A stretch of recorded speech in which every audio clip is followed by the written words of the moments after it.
Welcome to the PinkpillRx podcast, hosted by Katie and Jay Fillmore, where we navigate complex and thought-provoking topics surrounding women with a focus on education. For shorter form content, follow us on TikTok, Instagram, or YouTube at Caters88 or PinkpillRx. That's KATORS88. If you enjoy this podcast, please give us a follow and maybe a nice review. So today, we're not just talking about witches. We're talking about midwives. I forgot the topic. I have no idea what's in it, but this is... Women who have delivered babies, tended to the sick, and held the knowledge of life and death in their hands for thousands of years. Is this the midwives or the witches? Well, I don't know. Let's see if you can tell the difference. Oh, okay. I think one has a medical background, but okay. Okay, yeah. You know what? I had never heard of a midwife, like in a modern sense, until we talked about having a home birth for our kid. I thought midwives were like, you know, prairie days. Don't have a doctor, but you got midwives. Yeah. That's what I thought. So, yeah, what was your opinion on midwives then? I thought, does this person have the adequate medical knowledge? Is this a layperson without formal training? Because I didn't know anything about midwives. And I didn't know you could have a midwife in the you could have a midwife in the hospital with you, right? Yeah, some hospitals have midwives. Yeah, I didn't know that either. Yeah, midwives are generally thought of a lot of times in our culture as being something that's less than. Mm-hmm. And that's by design. I mean, that's what I thought. It's on purpose. For most of human history, birth was the women's domain. Midwives weren't fringe figures. They were essential. They weren't reading from books, though. They were carrying wisdom that was passed down through generations. So, like, men didn't attend births, like way back when, right? Oh, they weren't even in the room, right? No, they weren't even in the room. And that also, medically speaking, was the case, too. Like, women tended to women. Okay. That's how that went down. They knew all kinds of things. I mean, they knew how to turn breech babies. They knew how to stop hemorrhages.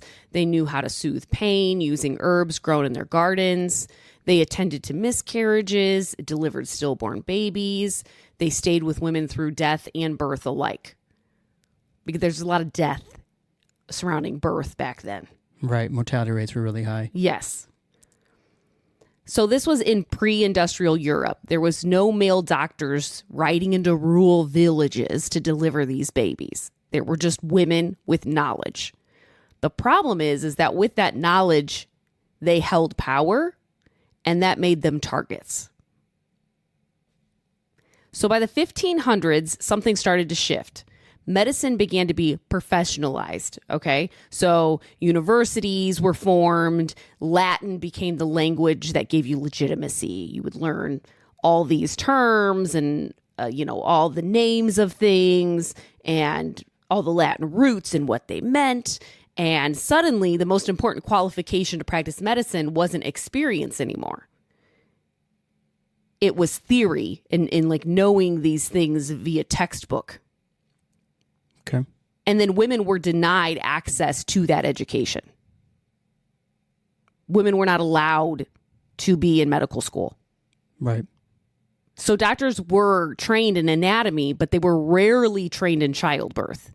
They studied dead bodies, not living women in labor. And yet they began to insert themselves into obstetrics, not to improve outcomes, but to claim authority. So this is what ended up following. And it was slow, but an aggressive takeover. Midwifery was outlawed in some places. Women were banned from using tools like forceps. Herbal knowledge was dismissed as superstition. And women who practiced healing outside of formal institutions were discredited. So the message was clear. Childbirth was no longer women's work. It was men's science. And women would suffer for it. Midwives were increasingly subjected to state and church licensing and surveillance and forced reporting requirements. For example, midwives were being forced to report unwed mothers. Oh. They were being reported on because they would baptize dying infants because nobody was there to baptize them. And so they would get in trouble for that. In the Protestant and Catholic territories alike, Witch trial accusations were disproportionately aimed at women who handled birth, death, and reproductive care, Oh, that's interesting. especially if these women lived independently. Like when we're unmarried? Yes. And midwives were often widows, and it wasn't like abnormal for a midwife to be living independently. Okay. Same thing with like herbalists. And that was a way they could earn income because all these other avenues of income were... Yes, and they often it was very, like, the fee was very minimal, or it was free. It was a service they did to their community. Okay. Oh, I was thinking if they're unmarried, they have to provide for their own well-being. Yeah, I'm sure they were compensated in other ways too. Like we think about like finances. Oh, yeah, you're but, right. You know, it could have been room and board, food, things like that. Bartering, yeah. Yes. Okay. In some places, midwives had to swear oaths that their knowledge came from God and not the devil, effectively branding their expertise as suspect unless explicitly approved by men in power, like the church. Yeah. So enter the witch trials. Okay. Between the 15th and 18th century, an estimated 40,000 to 60,000 people were executed for witchcraft in Europe. That's a lot more than I thought. And colonial America. Most of them were women. And many of those women were midwives or herbalists. Huh. There was a book that was used for witch hunting. It was published in 1486. It's called the Malleus Maleficarum. I totally butchered that, and I apologize. But it called midwives some of the most dangerous women alive. Oh, because... They were accused of killing babies, okay, offering abortificants, and stealing infant souls for Satan. Because midwives had knowledge about birth, fertility, contraception, and death, those domains the church and state increasingly sought control over. And if you wanted to regulate reproduction, you had to remove women who understood it best and then insert men into their place. Right. Men that were part of some type of institutional hierarchy exactly. of some sort. Institutional hierarchy of some sort. And the witch trials did exactly that. Women were tortured, hung, and burned. And when they died, they didn't just lose their lives.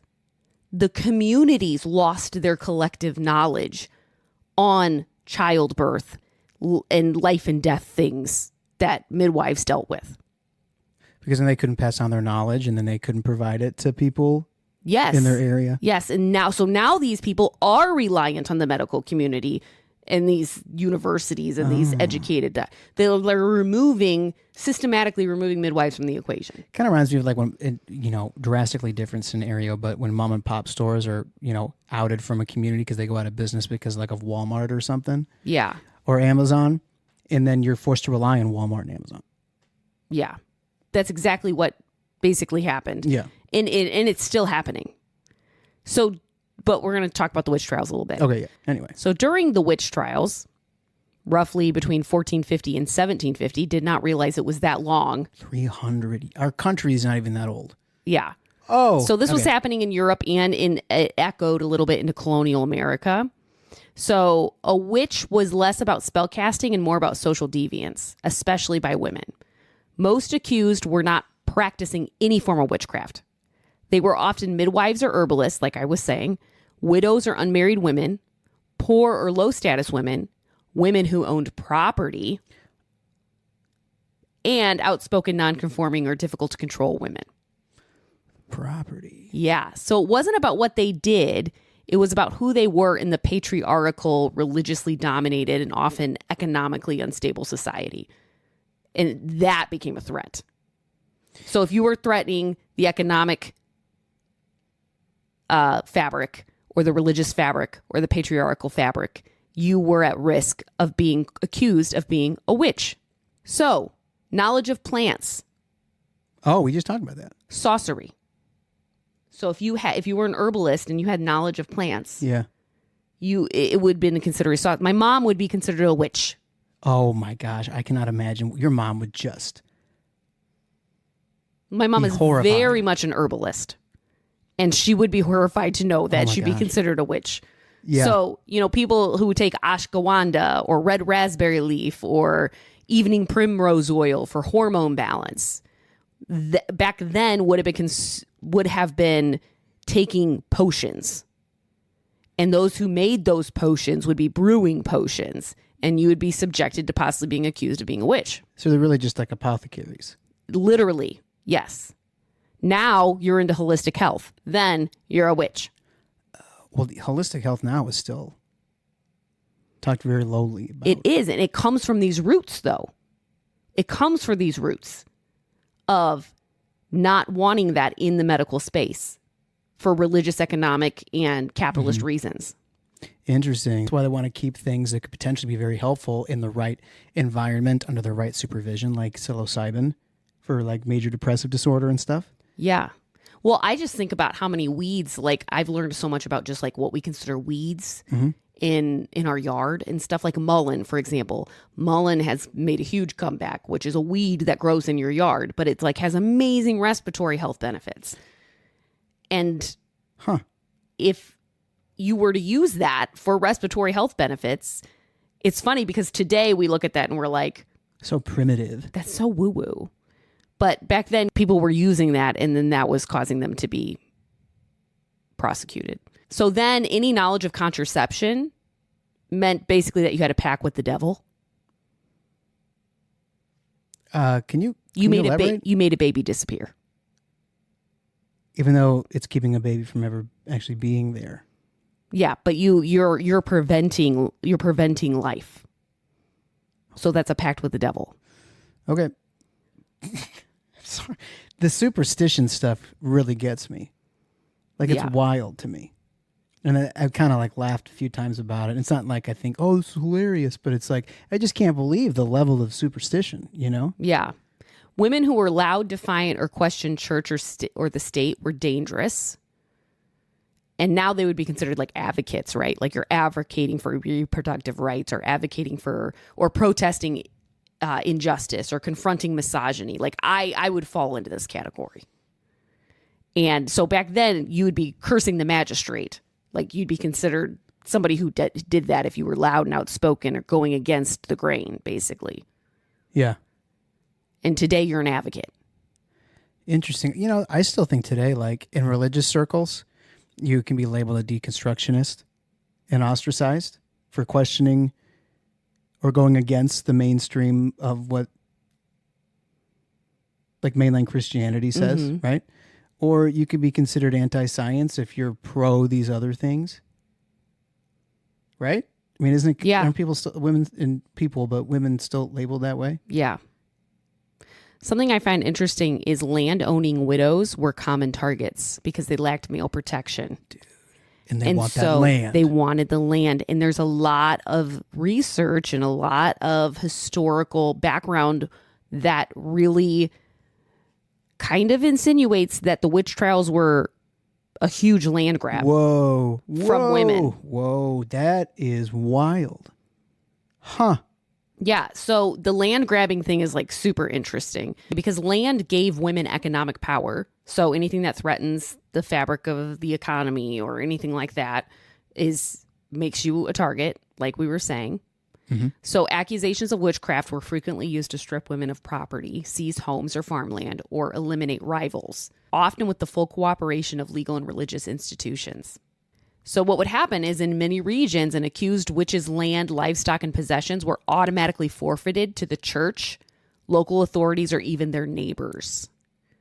This was especially true if the accused died under torture or execution, they had no male heir or husband, or the community was economically strained. So an accusation basically equated to asset forfeiture. And this created really perverse incentives because the wealthier the accused woman, the more tempting the accusation. Yeah. So widows, spinsters, and unmarried women often owned or inherited property in their own names. And their land couldn't be easily absorbed by male relatives or institutions unless they were branded witches. So these women were more vulnerable socially and legally and had no male advocate to defend their innocence. In small villages, accusations were often personal and strategic, like disputes over fences or grazing lands, or an inheritance could escalate into witchcraft trials.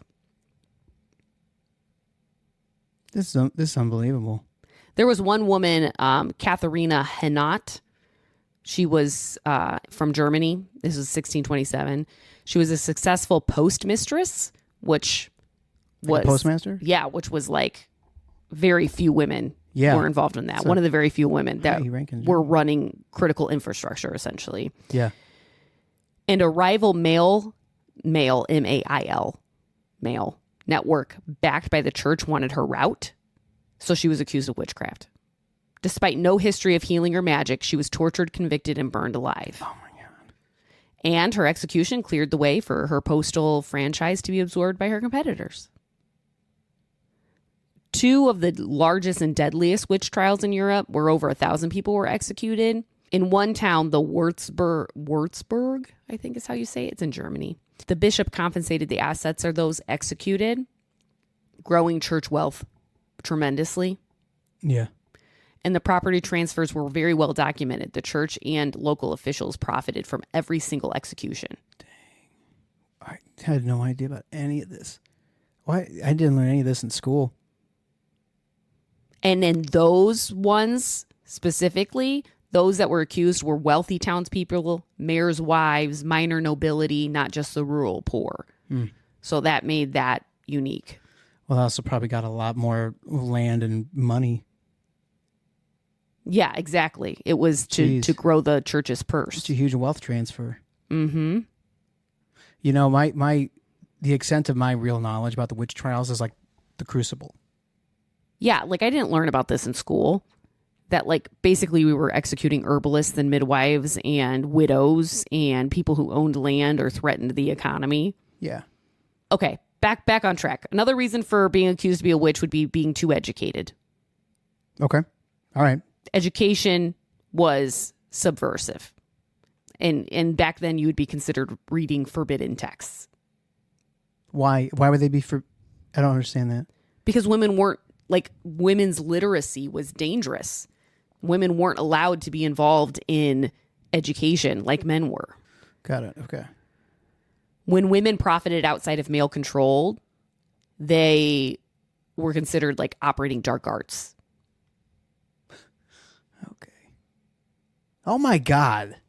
Women's strong emotions even were used as evidence of demonic possession. So like women in grieving, people would maybe say or accuse that she was howling like a witch. And I don't know if you did any research but this is all like Europe and colonies. This is not like anything Eastern. Oh, yes. No, I'm talking European and American colonial. Yeah. Yes. You didn't need to be magical. You didn't need to harm anyone. You just had to be a woman outside of the lines. Poor, childless, outspoken, too independent, too knowledgeable, too inconvenient. And that's the part that I think we don't need to ever forget, because the criteria for being labeled as a threat haven't disappeared. They've just evolved. Like it's still very similar. Like women who operate outside the lines are accused of being radical, and even the title feminist is used as a derogatory term sometimes. Yeah. When it's like, we're just trying to fight for equality of all sexes. Like, that's not that radical. It's interesting. It's very similar. It reminds you of Black Lives Matter, and people want to say all lives matter. Yeah. So like feminism is like, oh, you're just pro women and you hate men. Or for Black Lives Matter, oh, you just think Black Lives Matter? Yeah. It's so silly. Yeah. Because like, no, we're advocating for a group that doesn't have the opportunities or equality of this other group. So we're going to emphasize that group, like Black Lives or feminism referring to women. So I want you to remember, because we're going to move on with the midwife thing. Okay. I want you to remember, for centuries and centuries, you had women who held immense knowledge, and with that knowledge, there's a lot of power, and they passed that down from generation to generation. And then you had, by the 1800s, the medical profession was fully institutionalized. So, but before then, it was women caring for women. And yes, there was a lot. I'm not saying there wasn't a lot of maternal death. There was a lot of death, or there wasn't a lot of mortality. There was a lot of mortality. I'm not saying there wasn't mortality. There was a lot of mortality. But there was still a lot of mortality even after the 1800s when the medical profession was fully institutionalized. Yeah. I don't think we can pin that all on midwifery. Birth had moved from the home to the hospital, and male doctors now dominated obstetrics. And so as male physicians gained dominance in the 17th through the 19th centuries, they used textbooks, journals, and lectures to discredit midwives. So there was writings that described midwives as ignorant country women, superstitious, unclean, and dangerous, emotionally unstable or irrational, to smear midwives. Yeah. So people wouldn't use them. Propaganda. Yes. What's interesting is male physicians lacked practical birthing experiences. Like a lot of these men didn't, during this particular time era, didn't really see women having babies. Men were only brought in for elite birth care. So for like royals and stuff like that. In 1847, the American Medical Association's founded, and women are barred from medical schools for decades. So midwives were pushed out of practice or reduced to assistance under male supervision. And it wasn't because the outcomes were better. In fact, maternal mortality rates increased when male doctors began attending births regularly. I was wondering that. Because they did not have the proper training in sanitization or hands-on technique. So many introduced deadly infections. But the system really didn't care. It had achieved its goal because medical authority had been centralized and women had been removed from it. Midwives and herbalists often served their communities for a fraction of cost or for free. And by smearing midwives as dangerous or backwards, the new medical profession created demand for their services and protected their income streams. It was a power grab. Yeah, there is no looking to collaborate. Yeah, let's be clear here. The midwives were not persecuted because they were bad at what they did. They were persecuted because they were good at it. Because they operated independently of church and state, because they served the poor, the rural, and the disenfranchised. They controlled knowledge and reproduction and contraception, and they offered care without male permission or profit. And that autonomy made them dangerous. You know what gives credence to that, like as being a skeptical person, is that if it really was about we want the best medical care for women and for birthing mothers, right? Then why wouldn't you say, you know what, we have centralized medical authority. Midwives have a good amount of knowledge and success. We're going to absorb you and you're going to work under us. There's no there isn't even that minimal amount of collaboration. I mean, some midwives were allowed to be assistants. So when you say under us, what are you meaning? I mean, like the male doctor calls the shots, but ultimately would give the midwife like a freedom she would need to be able to successfully birth stuff. But we can still kind of control you because, you know, you're under, like we can kick you out and make you stop working. Yeah, but that's still about control and not about outcomes. But my thing is, it's like, it's not about outcomes at all because there's no effort to include at all. Whereas if you wanted to include, you're having control. Like you want control and power and you're getting it. And if you were to have them collaborate with you, it's like, we want power and control, but we still want good outcomes. But because you're not allowing them to work with you, we just want power and control. Mm-hmm. You know what I'm saying? Mm-hmm.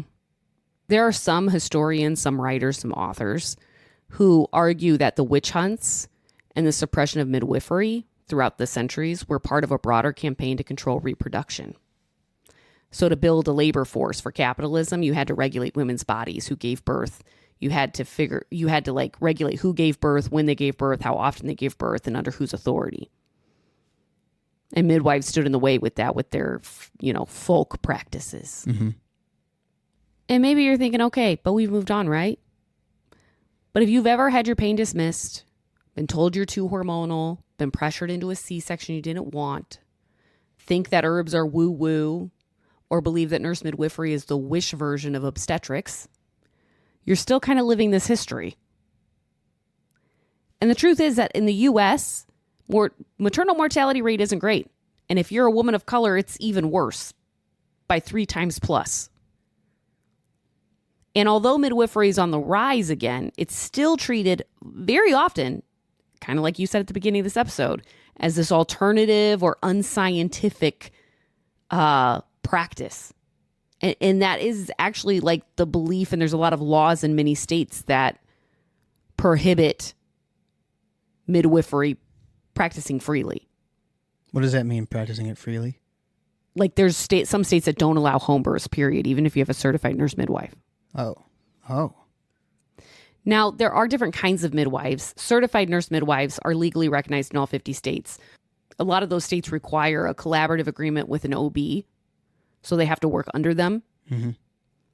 So certified nurse midwives can't act like independently in a lot of those states. Okay.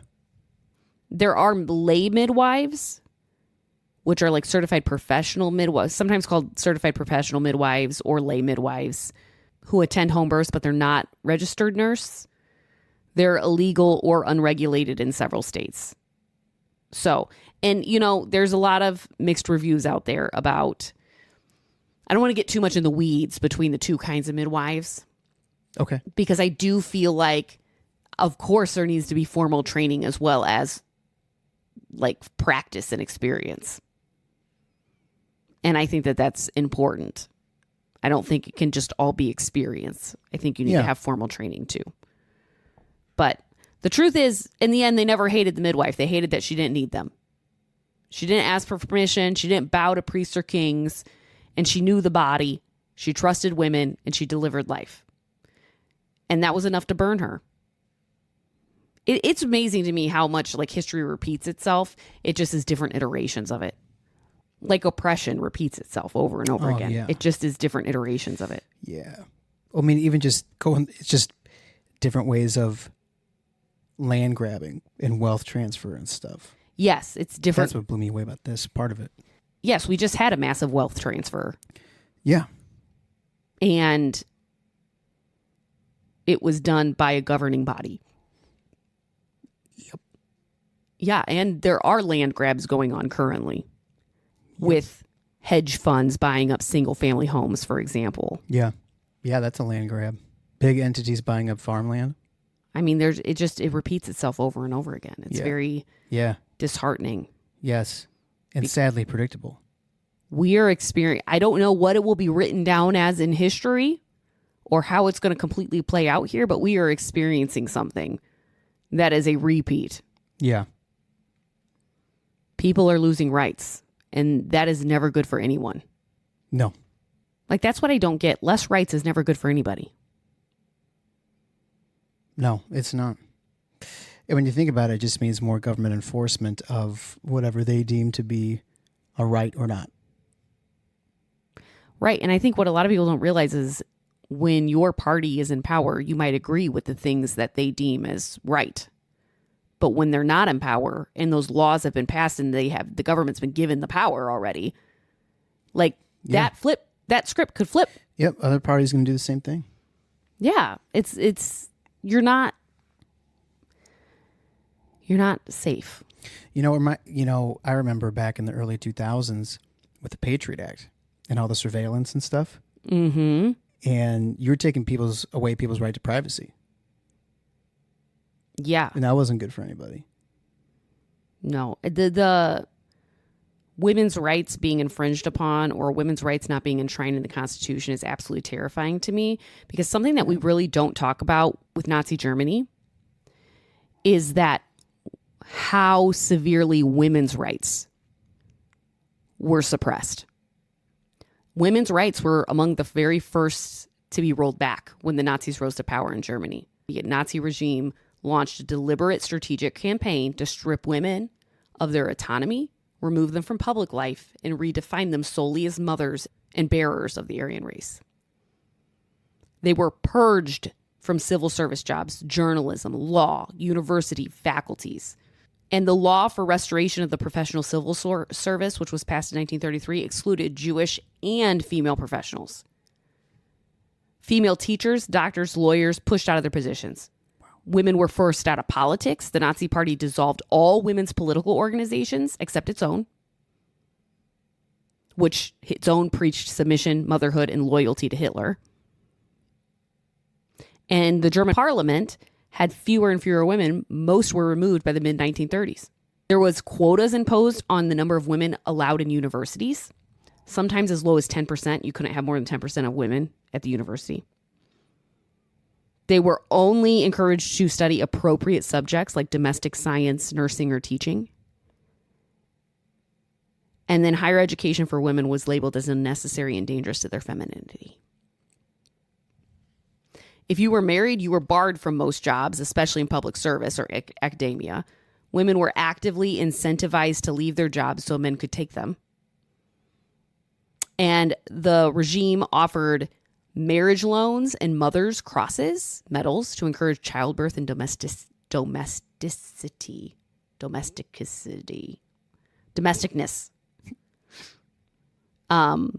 Abortion was criminalized and harshly punished unless the woman was considered racially unfit, in which case forced sterilization or abortion was imposed.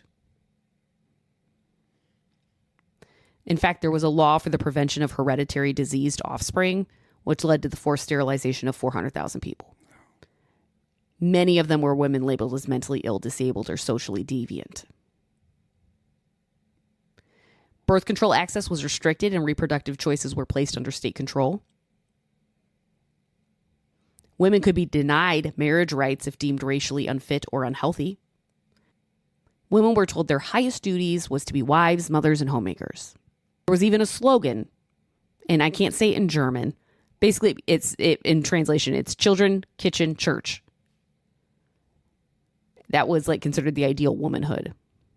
Not all women were oppressed equally. I'm not saying that, because Aryan women were encouraged to breed and stay domestic, while Jewish, disabled, Roma, black women were sterilized, experimented on, or sent to camps. So they were not, like, I'm not talking like they're apples and oranges.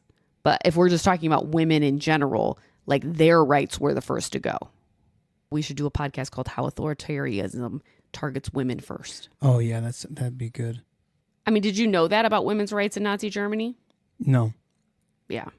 What's always fascinated and frightened me about what Hitler did, because I read biography of Dietrich Bonhoeffer, and part of it talks about all the political moves that Hitler did to consolidate power and eventually become the dictator he was.